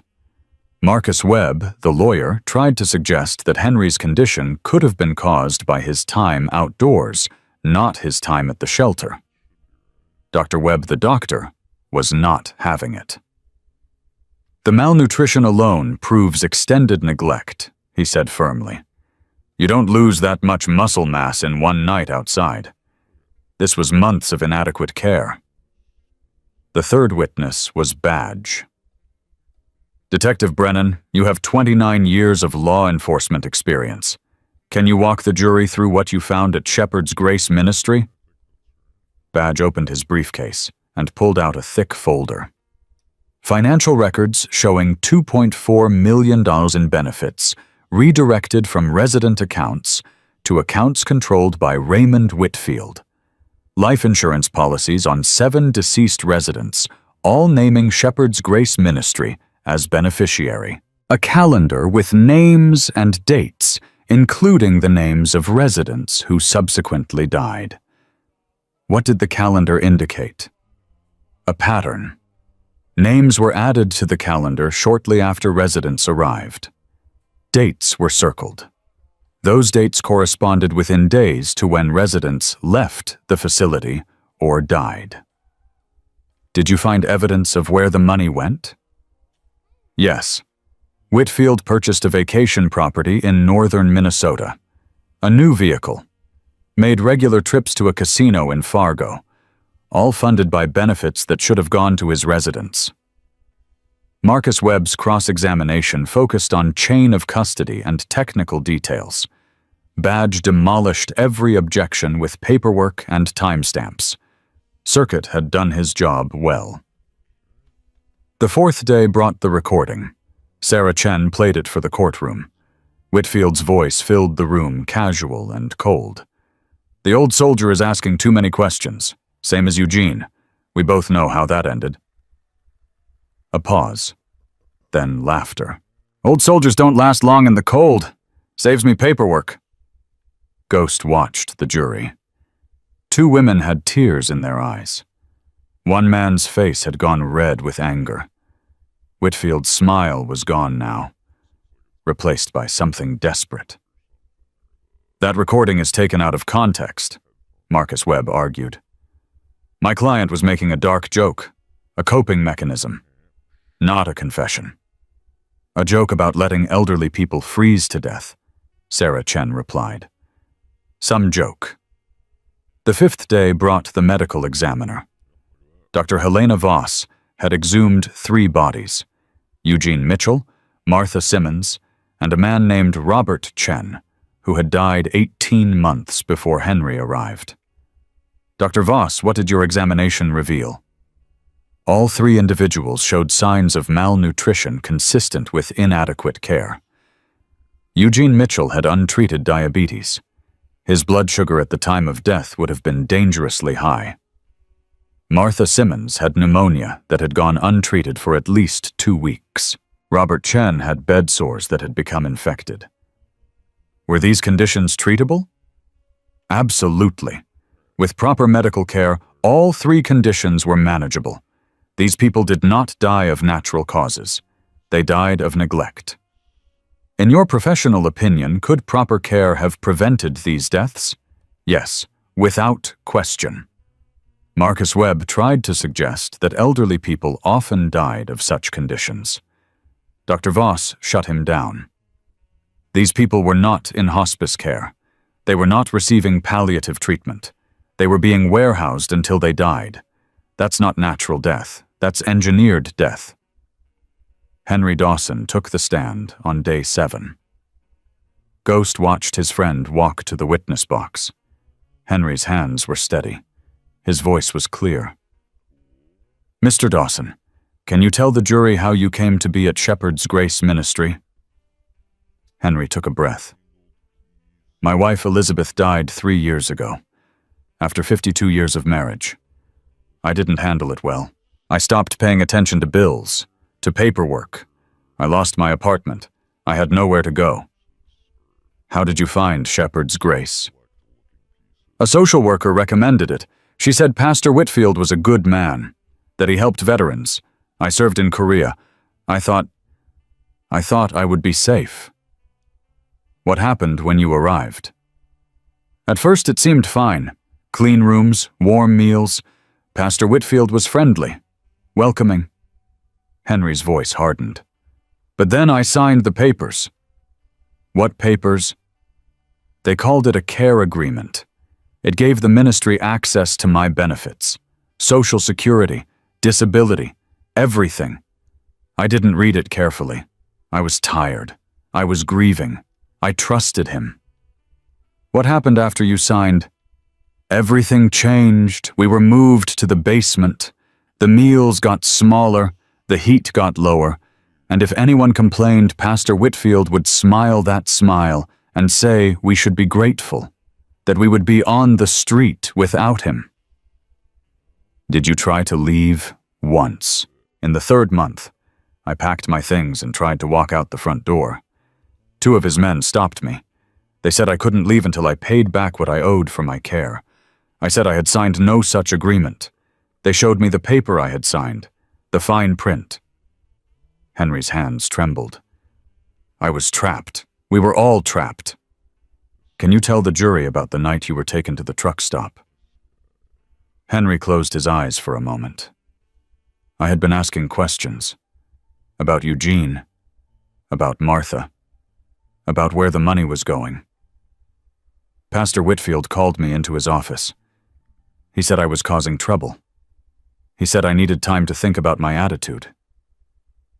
"What happened next?" 2 men came to the basement after lights out. They grabbed me, put me in a truck, drove me to that parking lot and left me there. No coat, no money, no phone." "You had a phone." "I had hidden one, under my mattress, for 3 months. I knew something bad was happening. I wanted proof." "And you recorded the defendant?" "Yes, 2 weeks before he threw me out. He was on the phone, talking about Eugene, laughing about how old soldiers don't last long in the cold." Henry looked directly at Whitfield for the first time. "You thought I would die out there. You thought I would be another name crossed off your calendar, another insurance payout." Whitfield looked away. "But I didn't die, and now everyone knows what you did." The defense's cross-examination was brutal. Marcus Webb attacked Henry's memory, his age, his credibility. "Mr. Dawson, isn't it true that you have experienced confusion in the past? I'm 80 years old. I forget where I put my keys sometimes. I don't forget being thrown out in the cold to die." "Isn't it possible that you misunderstood the defendant's intentions?" Henry leaned forward. "I understood his intentions perfectly. He took my money. He took my dignity. He tried to take my life. There's no misunderstanding that. You claim to have recorded the defendant, but isn't it possible you edited that recording, changed the words, 'I'm 80 years old. I can barely work the volume on that phone. I couldn't edit a recording if my life depended on it.' But your life did depend on it, didn't it? You needed evidence to support your accusations." Henry's eyes flashed. "My life depended on not freezing to death behind a trash can. Everything else came after." The closing arguments came on day 12. Sarah Chen stood before the jury one final time. "You have heard from the survivors. You have seen the records. You have heard the defendant's own voice laughing about the deaths of vulnerable people in his care." She paused. "Raymond Whitfield built a machine that turned forgotten people into profit. He took their money while they lived. He took their insurance when they died. And he did it all while smiling and shaking hands and accepting community awards." and she pointed at the defense table. "That man is not a shepherd. He is a wolf, and the evidence proves it beyond any reasonable doubt." Marcus Webb's closing focused on doubt. "The prosecution has shown you paperwork and recordings, but they have not proven intent. They have not proven murder. They have shown you the struggles of a man trying to do good in impossible circumstances." He spread his hands. "Raymond Whitfield is not a monster. He is a man who tried to help people no one else would help. And yes, he made mistakes. But mistakes are not crimes. Doubt is not guilt." The jury deliberated for 4 hours and 23 minutes. Ghost waited in the hallway with Henry and the others. Chalk paced. Badge sat motionless. Circuit checked his phone every 30 seconds. When the bailiff announced the verdict was ready, Ghost felt his heart rate spike for the first time since the trial began. They filed back into the courtroom. Henry gripped Ghost's arm as they sat down. The foreman stood. A woman in her 60s with gray hair and steady eyes. "On the charge of elder abuse in the first degree, how do you find guilty? On the charge of theft by deception, how do you find guilty? On the charge of fraud, how do you find guilty? On the charge of unlawful imprisonment, how do you find guilty? On the charge of reckless endangerment resulting in death, how do you find—" A pause. The foreman's voice didn't waver. "Guilty." 7 counts. 7 verdicts. All guilty. Ghost felt Henry's grip tighten on his arm. Felt the old man's shoulders shake. Across the room, Whitfield's face crumbled. The mask fell away completely. What remained was a small, terrified man who had finally run out of smiles. Judge Oakes set sentencing for 3 weeks later. When Raymond Whitfield stood before her for the final time, she did not mince words. "Mr. Whitfield, you abused positions of trust for personal gain. You exploited vulnerable people who had nowhere else to turn. And your negligence contributed directly to the deaths of at least 7 individuals whose only crime was growing old alone." She paused. "This court sentences you to 34 years in state prison. No possibility of parole for 15 years. Full restitution to all surviving victims and the estates of the deceased." Whitfield's attorney tried to speak. Judge Oakes silenced him. "Additionally, you are permanently prohibited from working in any capacity involving the care of vulnerable populations. Your assets are frozen pending distribution to your victims. And when you die, Mr. Whitfield, I hope you remember the people who died because of you." She banged her gavel. "Court is adjourned." Ghost watched as the bailiffs led Whitfield away. The pastor's smile was gone forever, and in the courtroom surrounded by brothers who had become family, Henry Dawson wept. Not from sadness this time, from justice. 6 months had passed since the verdict. Ghost pulled into the parking lot of the Pinewood truck stop at 2 a.m., the same hour he had first heard those faint harmonica notes. The same cold, the same darkness. But everything else had changed. He killed the engine and sat for a moment, letting the silence settle around him. The neon sign still buzzed. Open 24 hours. But now there was something new beside the door. A small heated alcove with a bench inside. A sign in plain language. "If you need help, ask. No questions first." Ghost smiled. That sign had been Deacon's idea. The club had paid for it. The community had embraced it. He walked inside. The bell chimed. 3 bright notes. This time they didn't feel like a lie. Behind the counter, a young man looked up. Not Evan. A new hire, but he wore the same patch on his uniform that Evan now wore. Child and elder, safety trained. "Coffee?" the young man asked. "Black? Hot?" "Coming right up." Ghost took his coffee to a table by the window and waited. 15 minutes later, a familiar truck pulled into the lot. Henry Dawson climbed out slowly, steadying himself with his cane. But he didn't look frail anymore. He looked like a man who had remembered who he was. Henry walked through the door and spotted Ghost immediately. A smile crossed his weathered face. "You're early," Henry said. "Couldn't sleep." Henry sat down across from him.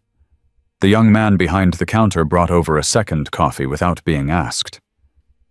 "On the house," he said. "Mr. Dawson, it's an honor." Henry blinked. "You know who I am." "Everyone knows who you are, sir. My grandmother was in a care facility in Duluth. After your story came out, they did an investigation, found problems, fixed them." The young man's voice thickened. "She's getting real care now? Because of you?" Henry didn't know what to say. Ghost watched his friend struggle with the weight of that moment. "I didn't do anything special," Henry finally managed. "I just survived." "Sometimes that's everything," the young man said. He walked back to the counter.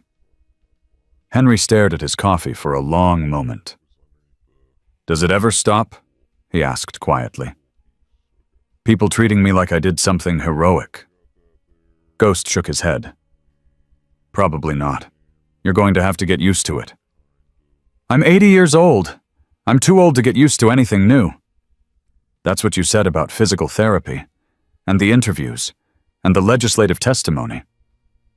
Henry laughed softly. "Fair point." They sat in comfortable silence for a while.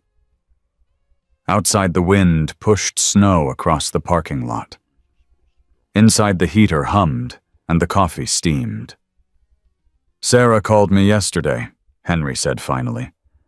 "Sarah, my daughter." Ghost's eyebrows rose. Henry had mentioned a daughter once, months ago. Estranged, lost.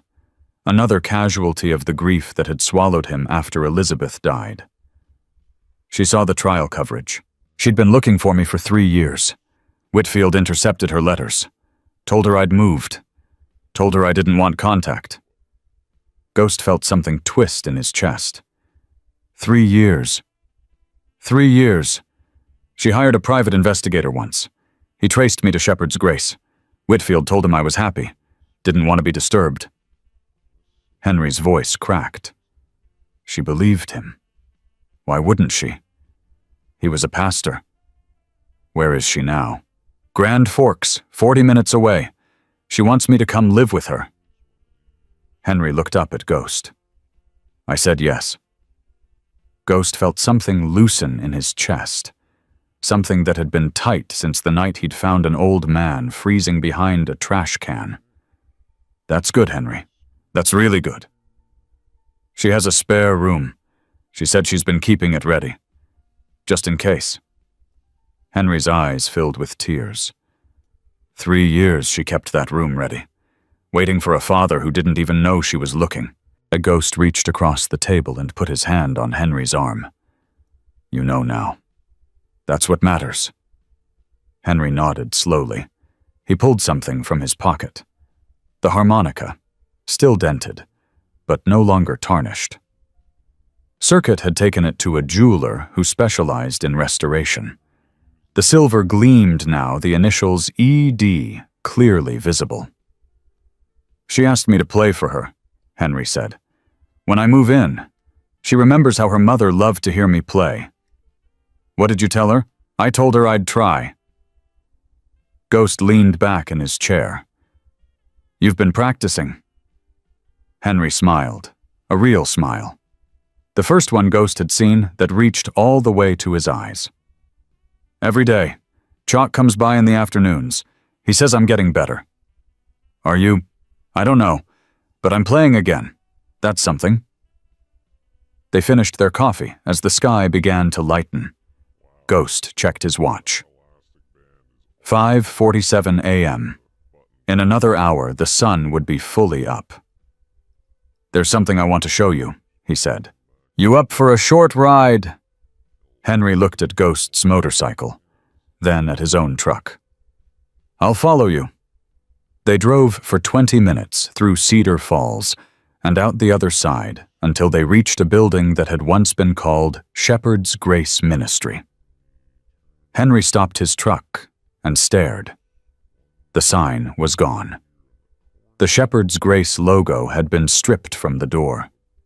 In its place hung a new banner: Northland Veterans Housing Project. Opening spring. "What is this?" Henry whispered. Ghost climbed off his bike and walked over to Henry's window. The state seized Whitfield's assets. The building. The land. Everything. The club worked with the county to turn it into something real. Permanent housing for homeless veterans. Actual care. Actual oversight. No one signs away their benefits. No one sleeps in a basement. Henry got out of his truck slowly. He walked toward the building like a man approaching a grave. "This is where they kept us," he said quietly. "This is where Eugene died. Where Martha died." "I know." Henry stood there for a long moment. The wind cut across his face. The cold bit at his ears. But he didn't move. "They turned it into something good," he finally said. "They turned it into something you helped create. The Northland Veterans Housing Project exists because you survived. Because you told your story. Because you didn't let them win." Henry's hand found his harmonica. "Elizabeth would have liked this," he said softly. "She always said bad ground could grow good things if you worked at it hard enough." She sounds like a wise woman. She was. Wiser than me. Henry turned to face Ghost. "I want to play here, when it opens. I want to be here for the ceremony." "I'll make sure you are." They drove back to town as the sun rose fully over Cedar Falls. The streets were waking up, people heading to work, kids waiting for school buses, normal life going on the way it always did. But something had changed. Kim Alvarez had told Ghost the numbers last week.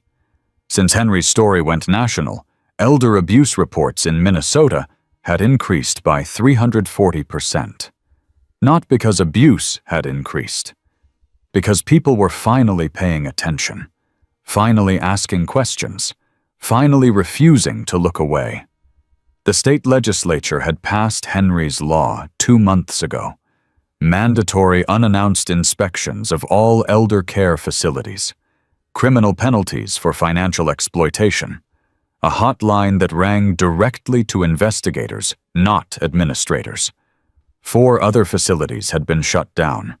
19 people had been arrested. Over 100 elderly residents had been relocated to proper care. And it had all started with a harmonica playing in the cold. Ghost stopped at the clubhouse before heading home. Deacon was there, as always, nursing a cup of coffee that had probably gone cold hours ago. "How's Henry?" Deacon asked. "Good, really good. His daughter found him. He's moving in with her next month." Deacon nodded slowly. "That's good. That's what we wanted. The housing project is on track. They want Henry to play at the opening ceremony." He agreed. He did. Deacon set down his cup and looked at Ghost with something like pride. "You know, when you called me that night, I thought we were going to be dealing with a corpse. I thought we'd be holding vigil for another veteran who fell through the cracks. So did I. But you didn't let that stop you. You stopped. You listened. You called in the cavalry." Deacon shook his head. 180 brothers, in the middle of January. Most of them drove 4 hours or more. Not because they knew Henry, because they knew it mattered. Ghost thought about that, about what it meant to have that kind of family. "Paper beats smiles," he said. Deacon smiled. "Paper beats smiles. We should put that on a patch." The ceremony happened on a Saturday in May. Ghost stood in the crowd as the ribbon was cut. County officials, state representatives, veterans groups, media. And in the front row, 47 elderly residents of the new Northland Veterans Housing Project, each of them with a story, each of them with scars, each of them alive. Clara Bennett was there, her diabetes finally under control. She held hands with Margaret Chen Roberts' widow, who had never stopped believing something was wrong at Shepherd's Grace. The 13 survivors had become a family. They visited each other, checked on each other, made sure no one was ever invisible again. When the speeches ended and the ribbon fell, the crowd began to disperse. But Ghost stayed, because Henry Dawson was walking to the front of the group. Slowly, steadily, his cane in one hand, his harmonica in the other. "I have something I want to play," Henry said. His voice was quiet, but the microphone carried it to everyone still listening. "I haven't played this song in 3 years, not since my wife Elizabeth's funeral, but I think it's time." He lifted the harmonica to his lips. The first notes of Amazing Grace floated into the spring air. Clear, true, no longer stuck or trembling. Ghost felt his throat tighten. Around him, people stopped walking, stopped talking, just listened. Henry played the whole song, every verse. His fingers didn't falter. His breath didn't fail. And when the last note faded, the silence that followed was the loudest thing Ghost had ever heard. Then Clara Bennett started clapping. 1 person, then 2, then 10, then everyone. Henry lowered the harmonica and looked at Ghost. "Elizabeth said music finds its way home," he said, "even when I can't. You found your way home, Henry." "No." Henry shook his head. "You found me, behind a trash can, in the cold. You found me when everyone else looked away." Ghost didn't have words for that, so he just nodded. Henry's daughter Sarah appeared at his side, tall, kind-eyed, her father's smile. "Dad, you were amazing." "I was adequate," Henry said, "but adequate is pretty good for an 80-year-old man who almost froze to death." She laughed and hugged him. Ghost watched them together, this father and daughter, who had been stolen from each other by a man with a smile. Whitfield would spend the next 34 years in prison. His assets had been distributed to his victims. His name had become a warning. His legacy was a law that would protect thousands of people he never got the chance to hurt. Paper beats smiles, every single time. Ghost walked to his bike as the crowd began to thin. Deacon fell into step beside him. "What now?" Deacon asked. "Now I don't know. Coffee, sleep, maybe another ride." "There's always another ride." Ghost climbed onto his bike and looked back at the building that had once been a prison and was now a home. "You know what I keep thinking about," he said. "What? I almost didn't stop that night. I was tired, cold, just wanted to get to the next town. I almost drove right past." "But you didn't." "But I didn't." Ghost shook his head. "What if I had? What if I'd been 5 minutes earlier? 5 minutes later, Henry would have died. The others would still be trapped. Whitfield would still be smiling." Deacon put a hand on Ghost's shoulder. "That's the thing about moments like that. You don't know they're coming. You don't get a warning. You just have to be the kind of person who stops, who listens, who doesn't look away.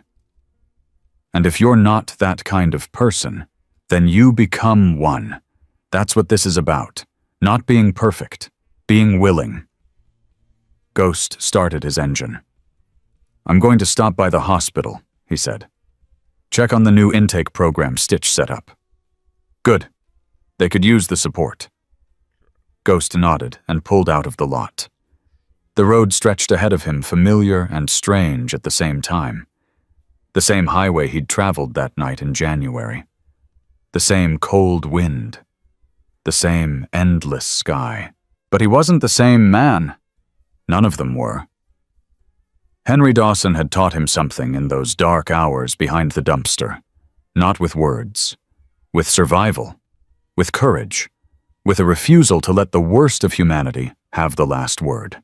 If you're listening to this story and thinking it's about bikers or leather jackets or roaring engines, it's not. It's about an 80-year-old man who survived a war, buried his wife, taught music to thousands of children, and was left to freeze behind a trash can because a town trusted a smile over their own eyes. It's about how easy it is for decent people to choose comfort over responsibility. A window rolled up, a door closed, a report filed and forgotten. And it's about what happens when someone decides to do the hard thing the right way. Not with fists. With presence, paper, patience, proof. You don't need 180 motorcycles to save a life. You need to notice. You need to ask the second question. You need to call again when the first call goes nowhere. If you've ever felt invisible, hear this clearly. Invisible is not the same as unworthy. Henry wasn't invisible because he didn't matter. He was invisible because people got used to looking away. So don't get used to it.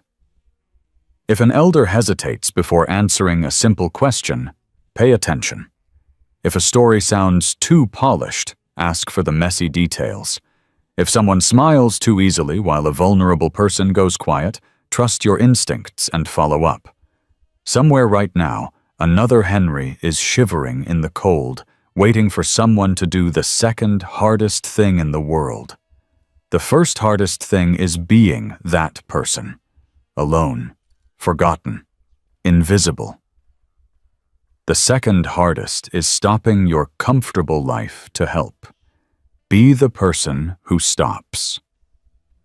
Don't look away.